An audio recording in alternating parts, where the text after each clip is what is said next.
Hello everyone. बेटा आज हम सिंथेसिस पढ़ने वाले हैं जो कि क्लास 12th यूपी बोर्ड में एक बहुत ही अच्छा चैप्टर है और काफ़ी कमेंट्स भी मुझे आया था कि आप सर सिंथेसिस पे आप टॉपिक बनाइए, क्योंकि अभी लगातार जितने भी वीडियोस मैंने अपलोड किए हैं सारे के सारे वीडियोस कंपटीशन पे थे। तो आज हम सिंथेसिस पे आज चर्चा करेंगे। सबसे पहले समझेंगे कि सिंथेसिस होता क्या है। सिंथेसिस एक ऐसा चैप्टर है जिसमें हमको कंजक्शन की ज़रूरत पड़ती है। सबसे पहले याद कर लो, अगर आप मेरे वीडियो को रिकॉर्ड कर रहे हो तो आप अच्छे से इसको याद कर लेना। सिंथेसिस एक ऐसा चैप्टर है जिसको पढ़ने के लिए आपको कंजक्शन की ज़रूरत पड़ती है।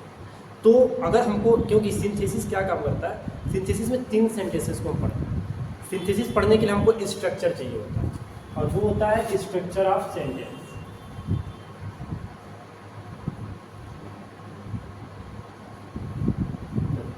सेंटेंस को 2-3 पार्ट्स में डिवाइड किया है, समझना मेरी बात। सबसे पहला होता है कि सेंटेंस के काइंड्स कितने होते हैं। तो हम जानते हैं कि भैया सेंटेंस के हमारे 5 काइंड्स होते हैं।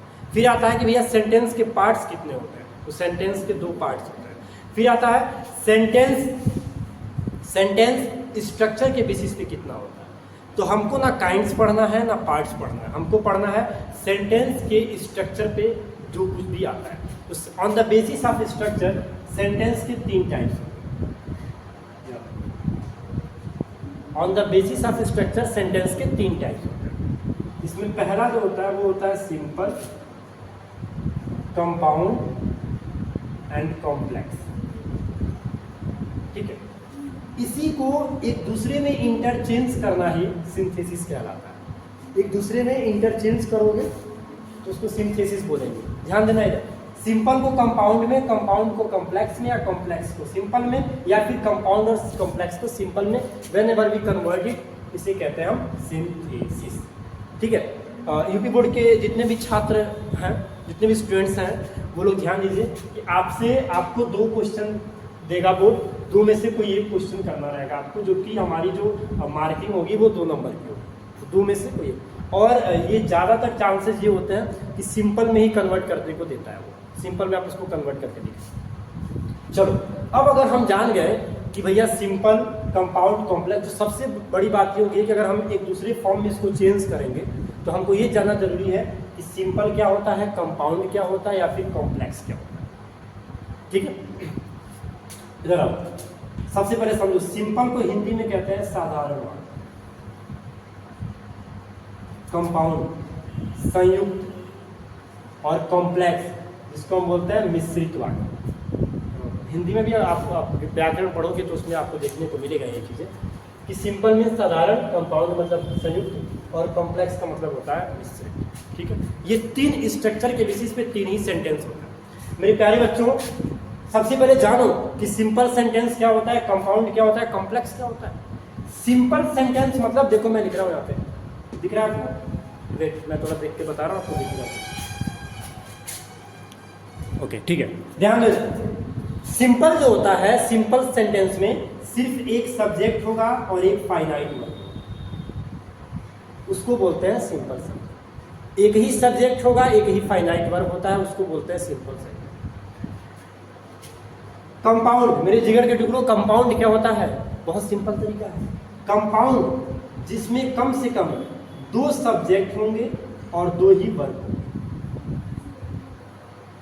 2 subject 2 verb, it may be possible कि इससे भी ज्यादा हो सकता है। कॉम्प्लेक्स सेम, 2 सब्जेक्ट और 2। अब सवाल ये आता है कि सिंपल, चलो भैया सिंपल में एक सब्जेक्ट एक फाइनाइट वर्ब हो जाएगा। कंपाउंड भी 2 सब्जेक्ट 2 वर्ब को कंटेन कर रहा है। कॉम्प्लेक्स भी 2 सब्जेक्ट 2 वर्ब को कंटेन कर रहा है। इसका मतलब कि ये कंपाउंड और कॉम्प्लेक्स का तो क्वांटिटी सेम है। फिर हम कैसे अंतर जानेंगे कि कौन सा कंपाउंड होगा, कौन सा कॉम्प्लेक्स होगा? समझ में आ रहा है? तो उसके लिए मैंने अभी आपसे क्या बताया कि सिंथेसिस एक ऐसा चैप्टर है जिसमें आपको कंजक्शन को भी जानना बहुत जरूरी होता है। ठीक है, कंपाउंड कहता है कि भैया देखो, अब ये एक चीज याद रखो, जब 2 सेंटेंस आपस में जुड़ेंगे, मुझे एक बात बताओ, ये मार्कर है, इसको मार्कर बोलो, ये इसका कैप है। कुछ लोग इसको ही मार्कर बोलते हैं, ये मार्कर है, ये तुम्हारा कैप है। ठीक है, तो अगर इस मार्कर को इस कैप में अगर हम कंबाइन करें तो कुछ तो ऐसा चीज है जो एक दूसरे को अपनी तरफ आकर्षित कर रहा है, मतलब इसके बीच में कोई लिंकिंग चीजें हैं, कोई लिंकिंग वर्ड्स है। ठीक एज यूजुअल बेटा, वैसे ही अगर हम दो सब्जेक्ट और दो वर्ब को जोड़ेंगे तो कोई ना कोई तो कंजक्शन लेंगे ना जी। तो वो कंजक्शन जो हम लेते हैं, अच्छा पार्ट्स ऑफ स्पीच में जोड़ने का काम कौन करता है? तो जोड़ने का काम करता है तुम्हारा कंजक्शन। ये शोर शराबा मत करो यार। हाँ, जोड़ने का काम कौन करता है? कंजक्शन करता है। ठीक है, तो कंजक्शन इसमें कौन सा यूज होगा और कौन सा कंजक्शन इसमें यूज होगा, ध्यान दीजिएगा। तो जो कंपाउंड सेंटेंस होता है वो तुम्हारा कोऑर्डिनेट कंजक्शन लेता है। कैसा कंजक्शन लेता है? कोऑर्डिनेट कंजक्शन लेता है।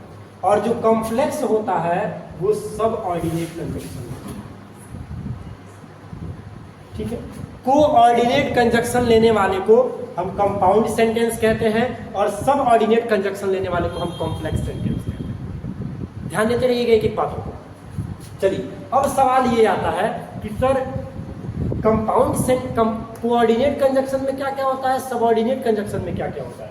भाई साहब, कोऑर्डिनेट कंजक्शन ध्यान दीजिएगा, कोऑर्डिनेट कंजक्शन में होता है फैन बॉयज। ये ट्रिक है याद करने का, आप याद कर लीजिएगा। कोऑर्डिनेट कंजक्शन में फैन बॉयज होता है। अब एफ का मतलब रिकॉर्ड कर लो, रिकॉर्ड कर लो, पॉकेट में रख लो, बहुत काम आएगा। एफ का मतलब होता है फॉर, ए का मतलब होता है एंड, एन का मतलब होता है नॉर, बी का मतलब होता है बट, ओ का मतलब होता है और, वाई का मतलब होता है एट, एस का मतलब होता है स्टिल। फैन बॉयज एक खूबसूरत सा एक ट्रिक है, इस ट्रिक को याद कर लीजिएगा। फैन बॉयज से अगर कोई सेंटेंस जुड़ा है वो कंपाउंड हो गया। उसके बाद के जो कंजक्शन से जुड़ता है वो तुम्हारा कॉम्प्लेक्स सेंटेंस। जैसे इसको छोड़ के जितने भी कंजक्शन हो गए अगर उससे जुड़ रहा है कोई सेंटेंस तो complex sentence, such as that, if. माफ कीजिएगा, जहाँ ये वीडियो बन रहा है प्यारे बच्चों, उसके नीचे दुकानें हैं, तो अगर आपको किसी भी कोई प्रॉब्लम होता होगा कहीं पे भी तो आप थोड़ा सा सब्र कर लीजिएगा, उसको आप रिप्ले करके आप उस वीडियो को देख लीजिएगा। यहाँ देखिए दैट इफ, क्योंकि ये खुला हुआ वातावरण है तो थोड़ा बहुत शोर शराबा होगा, you have to manage. That if, whether या फिर WH टाइप वर्ड, इनसे अगर कुछ सेंटेंस जुड़ा है तो बेटा वो कॉम्प्लेक्स सेंटेंस है। तो मेरा आज का क्लास यही खत्म होता है, क्योंकि मुझे आपको सिर्फ इंट्रोडक्शन देना था। मैं फिर से इसको रिपीट करना चाहूँगा। सिंथेसिस जो कि सेंटेंस को जोड़ने का काम करता है, और इस स्ट्रक्चर के बेस पे सेंटेंस 3 होते हैं, सिंपल, कंपाउंड, कॉम्प्लेक्स। सिंपल में एक सब्जेक्ट और एक फाइनाइट वर्ब आएगा, कंपाउंड में 2 से अधिक सब्जेक्ट और 2 से अधिक वर्ब आते हैं और ये जुड़ते हैं कोऑर्डिनेट कंजक्शन से। कॉम्प्लेक्स में 2 से अधिक सब्जेक्ट, 2 से अधिक वर्ब आएंगे और ये जुड़ते हैं सबऑर्डिनेट कंजक्शन से। बेटा ये आज का क्लास हमारा यहीं पे खत्म होता है। नेक्स्ट वीडियो में हम बताएंगे कैसे हम सिंपल सेंटेंस बनाएंगे। ठीक है बेटा, thank you so much. Comment में अगर कुछ नहीं आएगा तो उसमें आप लिख दीजिएगा, आपको दोबारा बता दीजिएगा। Thank you so much, very good, love you बेटा।